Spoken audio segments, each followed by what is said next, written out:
Market जो बहुत interesting थी पिछले हफ्ते वो थी चीनी की। वो बलरामपुर चीनी के साथ बढ़िया सा इंटरेक्शन, खबरें, सब कुछ हुआ।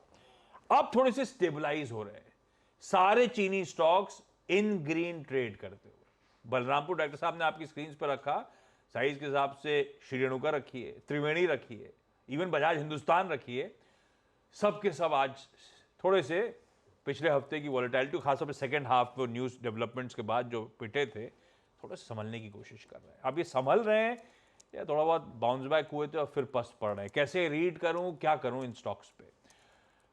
सनी जी, पहले तो आप लोग फंडामेंटली क्या व्यू ले रहे हो? ये टेम्पररी मूव है सरकार की तरफ से, शायद समीकरण जब सुधर जाए या आम चुनाव जब खत्म हो तो वापस रिस्टोर कर दिया जाए पुरानी यथास्थिति, तो फिर ये गिरावट शायद खरीदारी करने के मौके हैं? या फिर एक व्यू आप लोग का हो सकता है कि रेगुलेटेड एंटिटी है यार, कहां फंसना है, इतने सारे विकल्प हैं बाजार में, वहीं दिमाग लगाया जाए। आप लोग क्या अप्रोच रखते हो?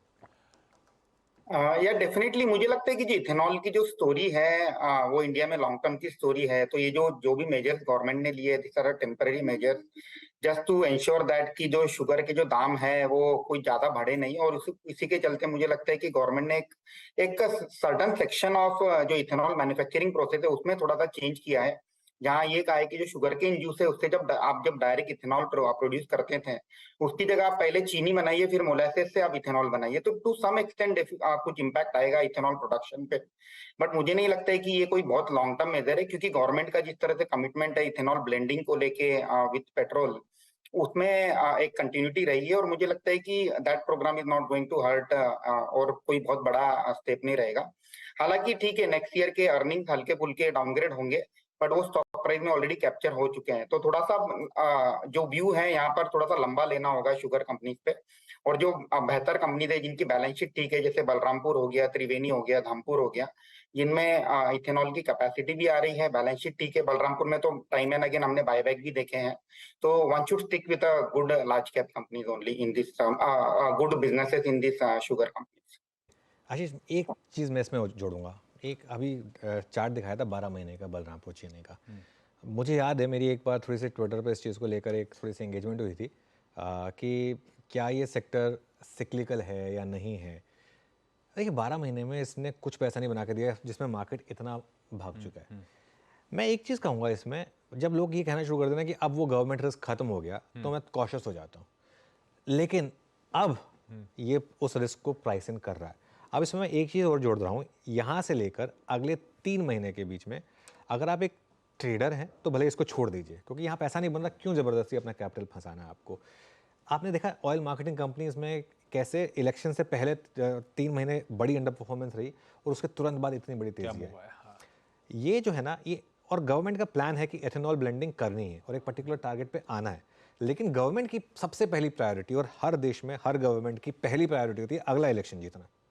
बाकी सब भूल जाइए। ये मतलब इसमें कुछ नया नहीं है और उसमें कोई बुराई भी नहीं है भाई। हमारा प्रायोरिटी क्या होती है? सबसे अच्छा शो। तो पॉलिटिकल पार्टी की पहली प्रायोरिटी होती है कि अगला इलेक्शन जीतो, उसके बाद हम देखेंगे। तो ये आपको एक मौका प्रोवाइड करेगा। एक अगर आप एक इन्वेस्टर हैं तो अगले 2.5 से 3 महीने के बीच में आपको एक मौका मिलेगा, और मुझे लग रहा है उसके बाद इसमें एक बड़ी रैली आएगी। तो इसके 2 तरीके हैं, या तो आप SIP कर लें अगले 3-4 महीने, या फिर आप वेट करें कि जब और 3-4 महीने के बाद ही मैं लूँगा, तब तक अगर चल गया स्टॉक तो बैड लक, नहीं चला तो आपको अच्छा मौका मिलेगा लेने का। लेकिन इलेक्शन के बाद ये रिवर्स भी होगा और ये मेरे ख्याल से सेक्टर चलेगा भी उसके बाद। सबसे स्ट्रॉन्गर बैलेंस शीट पे फोकस करो, ये सनी साहब कह भी रहे थे। बलरामपुर चीनी में BSE पे मेरे ख्याल से ऑलमोस्ट 485 के हाईज, वहां से एक तरफा मूव, अब स्टेबलाइज हो रहा है, वॉल्यूम एक्शन अच्छा है। मानस, ठीक है, हो सकता है भाव में सारा पेन रिफ्लेक्ट हो रहा है और मैं तैयार हूं थोड़ी सी वॉलेटिलिटी झेलने के लिए। पोजिशनली अगर प्ले करना है तो एक्युमुलेशन का जोन आ गया क्या?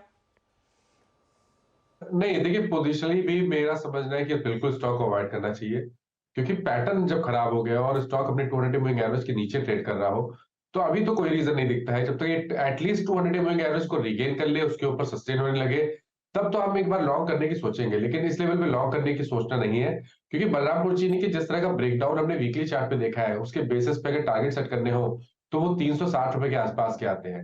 तो मेरे ख्याल से उछाल मिले तो वहां पर लॉन्ग पोजीशन से एग्जिट करिए और फ्रेश खरीदारी केवल 420 रुपए के ऊपर करिए। बता दें कि मनी कंट्रोल पर दिए गए विचार एक्सपर्ट्स के अपने निजी विचार होते हैं। वेबसाइट या मैनेजमेंट इसके लिए उत्तरदायी नहीं है। यूजर्स को मनी कंट्रोल की सलाह है कि कोई भी निवेश निर्णय लेने से पहले सर्टिफाइड एक्सपर्ट की सलाह लें।